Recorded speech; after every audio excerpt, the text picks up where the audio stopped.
नमस्कार, स्वागत है आप सभी का देवभूमि समाचार में। मैं आपके साथ निकिता कश्यप। बुलेटिन की शुरुआत करते हैं। सचिवालय में बैक टू बैक 3 अहम बैठकों के बाद उत्तराखंड के मुख्यमंत्री पुष्कर सिंह धामी ने अचानक से उत्तराखंड के आपदा परिचालन केंद्र का भी दौरा किया। तो वहीं आपको बता दें कि औचक निरीक्षण के दौरान मुख्यमंत्री ने अधिकारियों से राज्य में जारी भारी बारिश और मौसम की वर्तमान स्थिति की विस्तार जानकारी दी। तो वहीं आपको बताते चले कि उन्होंने स्पष्ट किया है कि जनता सर्वोपरि है और इसकी ही भावना के साथ सरकार हर आपदा से निपटने के लिए पूरे तरीके से तैयार है। तो वहीं आपको बताते चले कि मुख्यमंत्री ने आपदा परिचालन केंद्र में संबंधित अधिकारियों के साथ बैठक कर राहत बचाव और सतर्कता उपायों की स्थिति का गहन से इस पर जायजा भी लिया। उन्होंने सभी जिलाधिकारियों को अलर्ट मोड पर रहने, संवेदनशील क्षेत्रों पर विशेष निगरानी रखने के साथ साथ आवश्यकता के अनुसार त्वरित कार्रवाई सुनिश्चित करने के निर्देश दिए हैं। तो वहीं आपको बताते चले कि सीएम ने यह भी कहा है कि किसी भी स्थिति में समय पर राहत और बचाव कार्य प्राथमिकता होनी चाहिए।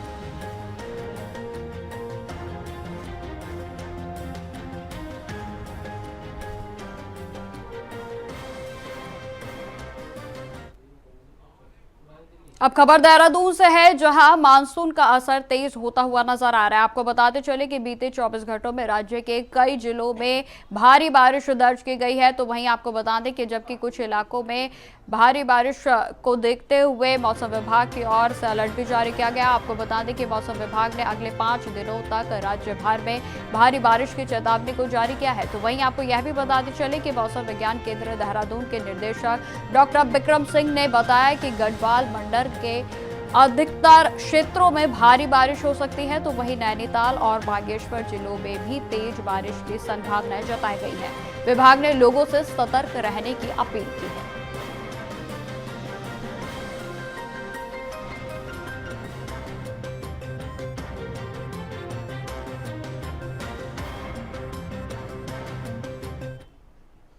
खबर देहरादून से ही है, जहां पर भारी बारिश के कारण आसन नदी का जलस्तर लगातार बढ़ रहा है। तो वहीं आपको बताते चले कि आवासीय कॉलोनियों में भी अब पानी भरता हुआ नजर आ रहा है। पानी भरने के कारण घरों में फंसे लोगों को पुलिस ने रेस्क्यू अभियान चलाकर सकुशल रेस्क्यू कर सुरक्षित स्थानों पर पहुंचाया। तो वहीं आपको बताते चले कि लगातार हो रही भारी बारिश के कारण एसएसपी देहरादून ने दून पुलिस को अलर्ट मोड पर रखा है। तो वहीं आपको बता दें कि भारी बारिश के कारण आसन नदी का जलस्तर बढ़ने से भूडपुर क्षेत्र में भी आवासीय कॉलोनियों में जलभराव होने के कारण कुछ लोगों के अपने घरों में फंसे होने की सूचना पर पुलिस ने मौके पर रस्सों की सहायता से घरों में फंसे लोगों को सकुशल रेस्क्यू करते हुए सुरक्षित स्थानों पर पहुंचाया।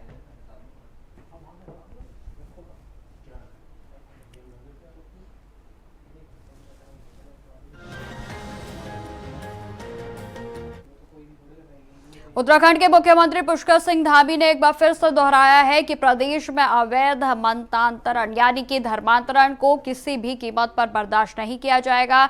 उन्होंने कहा है कि यदि जबरन या धोखे से धर्मांतरण की कोई भी घटना सामने आती है तो संबंधित व्यक्तियों पर उत्तराखंड मतांतरण अधिनियम के तहत सख्त से सख्त और त्वरित कार्रवाई की जाएगी। आपको बताते चले कि मुख्यमंत्री की इस मंशा को स्पष्ट करते हुए बीजेपी के प्रदेश मीडिया प्रभारी मनवीर चौहान ने जानकारी देते हुए कहा कि उत्तराखंड में देश का सबसे सख्त अवैध मतांतरण रोधी कानून लागू किया गया है और इसके तहत पूर्व में कई मामलों में कानूनी कार्रवाई भी हो चुकी है और सरकार भविष्य में भी किसी तरह की ढिलाई नहीं बरतेगी।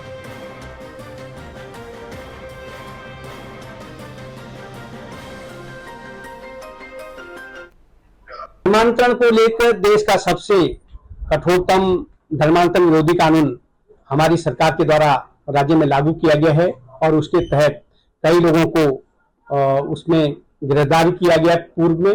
और इस तरह की घटना कोई भी अगर सामने आती है तो कानून के दायरे में उस एक्ट के तहत जो कार्रवाई हो सकती है उनके खिलाफ कार्रवाई की जाएगी। साथ ही उत्तराखंड राज्य देवभूमि के रूप में जाना जाता है और देवभूमि इस तरह के कृत्य करने वाले किसी भी व्यक्ति को बख्शा नहीं जाएगा। खबरों में आगे बढ़ते हैं। अखिल भारतीय वैश्य महासंगठन के द्वारा एक निजी वेडिंग पॉइंट में भव्य तीज महोत्सव का आयोजन किया गया और जिसमें महिलाओं ने उत्साहपूर्वक भाग लिया। तो वहीं आपको बता दें कि कार्यक्रम की मुख्य अतिथि रंजना रावत के द्वारा दीप प्रज्वलित कर कार्यक्रम की शुरुआत की गई। आयोजन में नृत्य प्रतियोगिता, क्विज और तीज क्वीन जैसे रंगारंग कार्यक्रमों ने भी सभी का मन मोह लिया। तो वहीं आपको बता दें कि कार्यक्रम का मुख्य आकर्षण तीज क्वीन की प्रतियोगिता रही, जिसमें पटना की स्नेहा ने प्रथम स्थान प्राप्त किया। तो वहीं आपको यह भी बताते चले कि रंजना रावत ने आयोजन की सराहना करते हुए मातृशक्ति को एक मंच देना और उनकी प्रतिभा को सामने लाने का एक सराहनीय प्रयास भी किया। उन्होंने महिलाओं से आगे भी इसी तरह सक्रिय रहने की अपील की।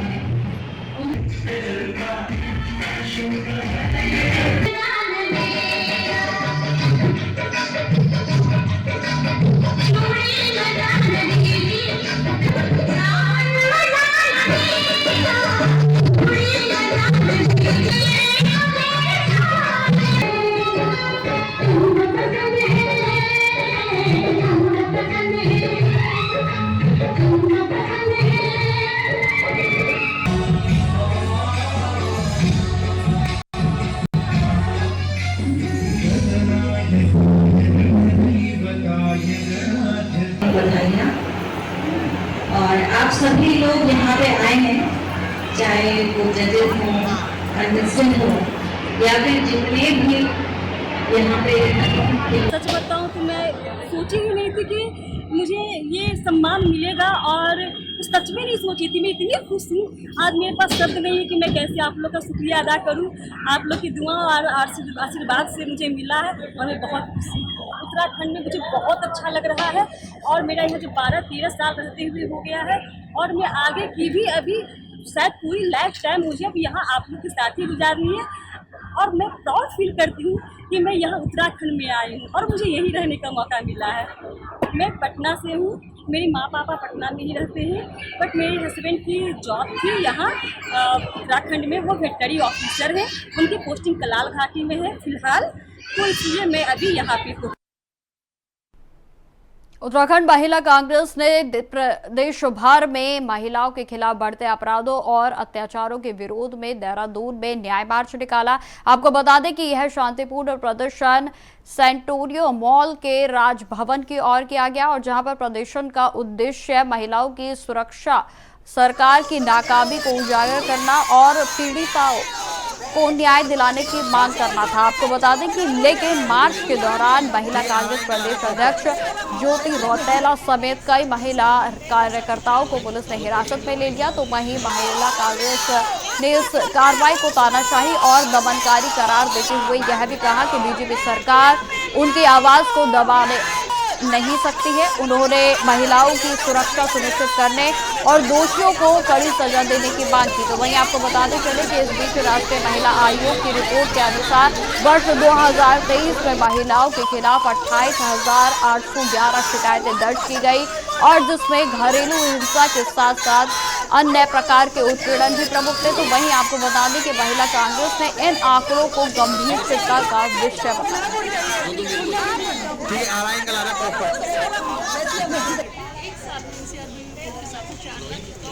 देखिए, जिस तरीके से पूरे देश में इस तरह महिलाओं के ऊपर अत्याचार बढ़ रहे हैं, ऑल इंडिया महिला कांग्रेस का कॉल है और पूरे देश में एनसीआरबी की रिपोर्ट के हिसाब से एक साल में 4,51,000 महिलाओं के साथ बलात्कार की घटनाएं घटनी है और प्रति घंटा 51 महिलाओं के साथ इस देश में दुराचार बलात्कार की घटनाएं घटती हैं। एनसीआरबी की रिपोर्ट के हिसाब से उत्तराखंड पहाड़ी राज्यों में नंबर 1 राज्य बन चुका है, जिसमें लगातार महिलाओं के ऊपर बलात्कार अत्याचार की घटनाएं हो रही हैं। इसके खिलाफ हम लगातार आवाज़ उठाते रहते हैं और काफ़ी लंबे टाइम से हम गवर्नर साहब से टाइम मांग रहे थे, वो टाइम हमें नहीं दिया गया। आज हम लोग फिर से एक बार कोशिश कर रहे हैं, ये मार्च लेके हम लोग गवर्नर हाउस की तरफ जा रहे थे और हम लोगों को यहाँ पे पुलिस ने रोका है और हम लोग इस आवाज़ को लगातार उठाते रहेंगे। हमारे प्रदेश में और देश में बेटियों के साथ जो हो रहा है उसके खिलाफ ये लड़ाई है। उत्तराखंड में इन दिनों पंचायत चुनाव का माहौल पूरी तरीके से गर्म है। जहां एक और बीजेपी पूरी ताकत के साथ मैदान में उतरी है, तो वहीं कांग्रेस पार्टी अभी भी 2022 की करारी हार से उभर नहीं पाई है। जी हां, आपको बता दें कि हार के कारण कार्यकर्ताओं का मनोबल भी गिरता हुआ नजर आ रहा है, तो वहीं संगठन में स्पष्ट रणनीति की कमी दिखाई दे रही है। हालांकि कांग्रेस के वरिष्ठ नेता और पूर्व प्रदेश अध्यक्ष प्रीतम सिंह ने दावा किया है कि पार्टी 2027 के विधानसभा चुनावों के लिए पूरी तरीके से तैयार है। उन्होंने यह भी कहा कि हमारे कार्यकर्ता मेहनत कर रहे हैं और 2027 में कांग्रेस मजबूती से वापसी करेगी। हम पूरी तरह से तैयारी के साथ चुनावी मैदान में उतरेंगे। प्रीतम सिंह का बयान यह भी है कि उस समय आया है कि जब कांग्रेस पंचायत चुनावों में अपेक्षित सक्रियता नहीं दिखा पा रही है, तो वहीं आपको बता दें कि पार्टी की रणनीति और जनसंपर्क दोनों ही सवालों के घेरे में है। हालांकि विपक्ष में रहकर कांग्रेस सरकार के खिलाफ कुछ मुद्दों को लेकर प्रदर्शन और पुतला दहन जरूर कर रही है, लेकिन संगठित जन आंदोलन की कमी साफ नजर आती है। 2027 के चुनाव को लेकर के कांग्रेस पूरी तरीके से तैयार है। हम पूरी मजबूती के साथ चुनाव लड़ने का काम करेंगे। और मैं ये भी कहना चाहता हूँ कि कांग्रेस लगातार जो जन विरोधी कार्य सरकार कर रही है, उसके खिलाफ पुतला दहन करने का काम, घिराव करने का काम करती आ रही है। हम आम जन के बीच में जाएंगे और पूरी मजबूती के साथ चुनाव लड़ने का काम। खबर राजधानी देहरादून से है, जहां मानसून लोगों पर कहर बरपा रहा है। आपको बता दें कि बारिश की अधिकता के कारण लोगों की आवाजाही पूरे तरीके से प्रभावित हो रही है और साथ ही साथ राजमार्ग भी बाधित हो गए। तो वहीं आपको बता दें कि हाल ही में मौसम विभाग की ओर से अलर्ट को जारी किया गया है और लोगों को घरों में ही रहने की अपील की गई। तो वहीं दूसरी ओर जिले में 21 जुलाई सोमवार को निजी विद्यालयों यानी कि आज कक्षा 1 से 12वीं तक के समस्त आंगनबाड़ी केंद्रों समेत अवकाश रहा था। तो वहीं आपको बता दें कि इस दौरान डीएम स्वाति एस भदौरिया ने आदेश जारी करते हुए बारिश के समय में पहाड़ी क्षेत्रों में यात्रा न करने की भी अपील की।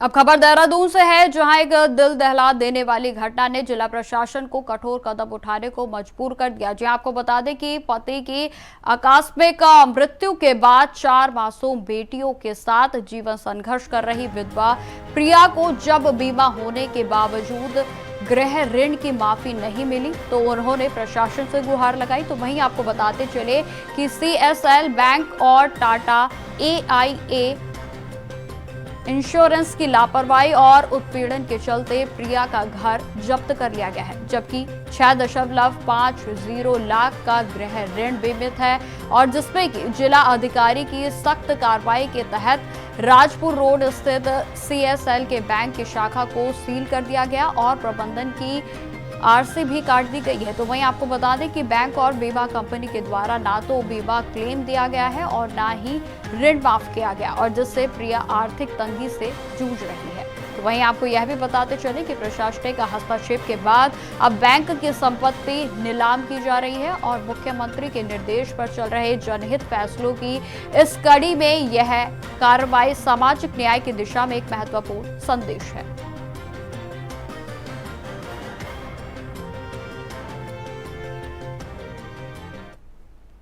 खबर देहरादून से है, जहां डेंगू को लेकर नगर निगम पूरे तरीके से सतर्क नजर आ रहा है। आपको बताते चले कि नगर निगम के मुख्य चिकित्सक डॉक्टर अविनाश खन्ना ने जानकारी देते हुए बताया कि इस बार डेंगू का पहला मामला अप्रत्याशित रूप से अप्रैल में ही सामने आ गया था और अब तक प्रदेश में डेंगू के लगभग 150 से 200 मामले जो है वो अभी तक सामने आ चुके हैं और जिसमें 50% अकेले देहरादून के हैं और शेष पहाड़ी जिलों से हैं। डॉक्टर खन्ना ने आगे यह भी बताया कि नगर निगम ने पहले से ही फॉगिंग, जल भराव की निगरानी और डोर टू डोर सफाई व्यवस्था तेज कर दी थी और जिसके चलते मामलों की संख्या नियंत्रण में है। जल भराव वाले इलाकों में डेंगू लार्वा की अनुपस्थिति को उन्होंने एक सकारात्मक संकेत बताया है।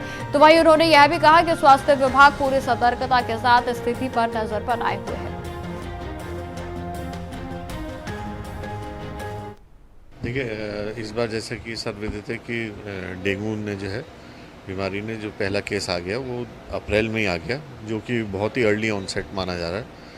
तत्पश्चात अभी तक जो है लगभग 150 से 200 केसेस रजिस्टर जो पॉजिटिव आए हैं, उसमें से देहरादून के 50% केसेस हैं, बाकी जो केसेस हैं वो बाहरी क्षेत्रों के हैं।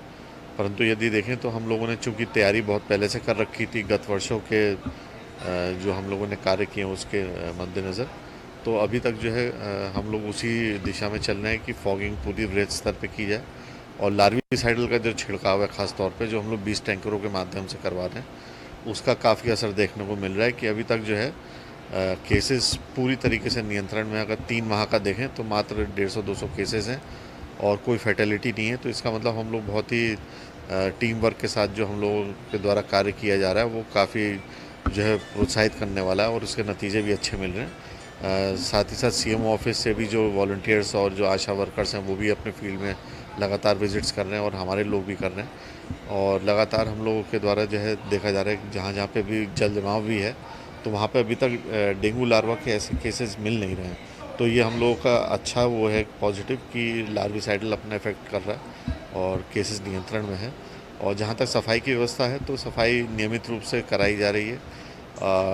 गाड़ियाँ भी बढ़ा दी गई हैं डोर टू डोर सर्विसेज की, और जो हमारा कारगी जो पुराना जहाँ पे जिसे ट्रांसफर स्टेशन था उसको भी बंद कर दिया गया। तो ये काफ़ी अच्छा हम लोग के द्वारा प्रयास किया गया निगम के द्वारा, हम लोग के द्वारा। और जो हमारा मैकेनाइज्ड ट्रांसफर स्टेशन है वो फुली ऑपरेशनल हो गया है, तो अब वहाँ पे वो समस्या भी दुर्गंध की और ये सब समस्याएं भी ख़त्म कर दी गई हैं। खबरों का सिलसिला लगातार जारी रहेगा। फिलहाल रुकते हैं छोटे से ब्रेक के लिए।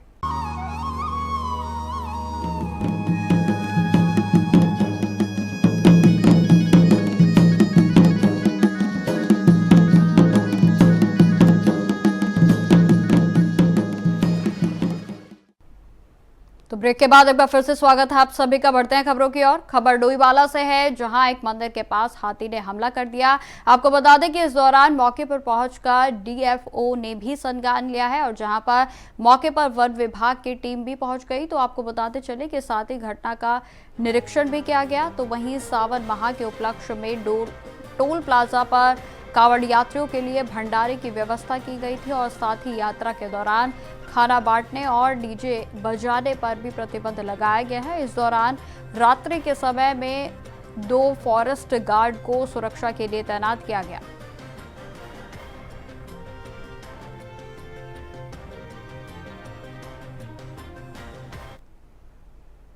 अब खबर खटीमा से है, जहां पर एक चौंकाने वाली खबर सामने आई है। आपको बता दें कि यहां पर कुमाऊं डेयरी के नाम से चल रही मिठाई की दुकान में भारी मात्रा में एक्सपायरी मिठाइयां और अन्य खाद्य सामग्री पाए जाने से हड़कंप मच गया। मामला सामने आते ही लोगों ने दुकान में हंगामा कर दिया। तो वहीं पूरा मामला तब सामने आया जब खटीमा निवासी एक व्यक्ति ने कुमाऊं डेयरी से मिठाई खरीदी। घर जाकर जब उसने डब्बा खोला तो उसमें से दुर्गंध आ रही थी और मिठाई पर फफूंदी भी जमी हुई थी। तो वहीं आपको बताते चले कि शिकायत लेकर जब वह व्यक्ति दुकान पर पहुंचा तो विवाद बढ़ गया और जहां सूचना मिलते ही खाद्य सुरक्षा विभाग और तहसील प्रशासन की टीम भी मौके पर पहुंची। जांच के दौरान मिठाई के अलावा बटर, गुलाब जामुन और सोन पापड़ी सहित कई सामग्री एक्सपायरी डेट की पाई गई है। तो फिलहाल आपको बता दें कि प्रशासन के द्वारा सैंपलिंग कर जांच भी शुरू कर दी गई है।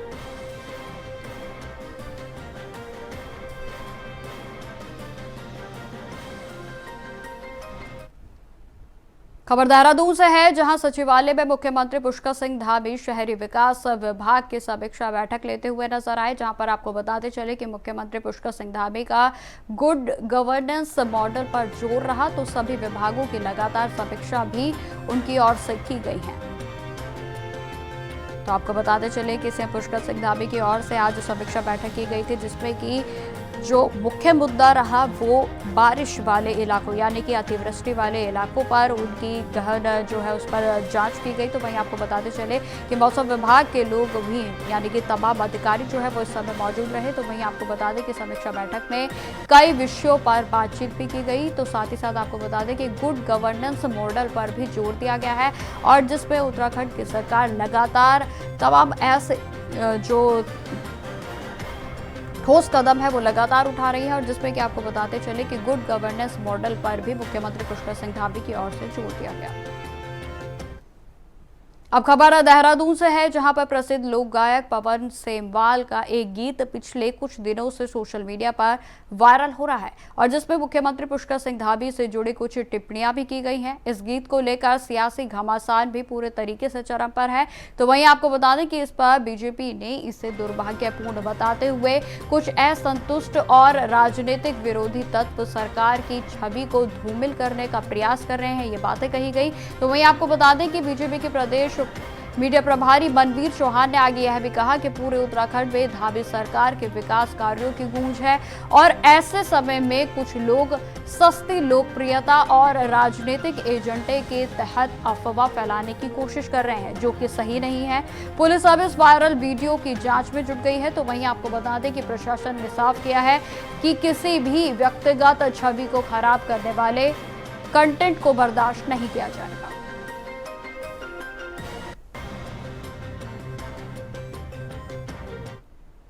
खबर रुड़की से है, जहां नए पुल के पास एक विद्युत पोल में अचानक से फॉल्ट आने से आग लग गई और जहां पर जोरदार ब्लास्ट भी हो गया। आपको बता दें कि घटना के बाद विद्युत तार नीचे लटक गए और जिससे वहां से गुजर रहे कांवड़ियों की सुरक्षा पर खतरा मंडराने लगा है। तो वहीं स्थिति को भांपते हुए हरिद्वार पुलिस ने तत्परता दिखाते हुए तुरंत लंढोरा विद्युत स्टेशन को सूचना दी और जिसके बाद बिजली की आपूर्ति तत्काल बंद कर दी गई और लाइनमैन को बुलाकर मौके पर भेजा गया।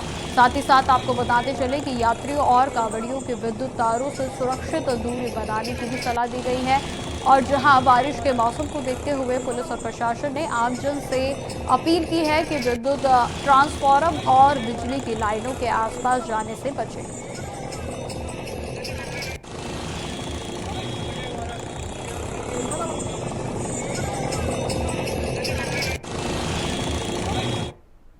तो फिलहाल इस बुलेटिन में इतना ही। देश दुनिया की तमाम खबरों की जानकारी के लिए बने रहें हमारे साथ। नमस्कार।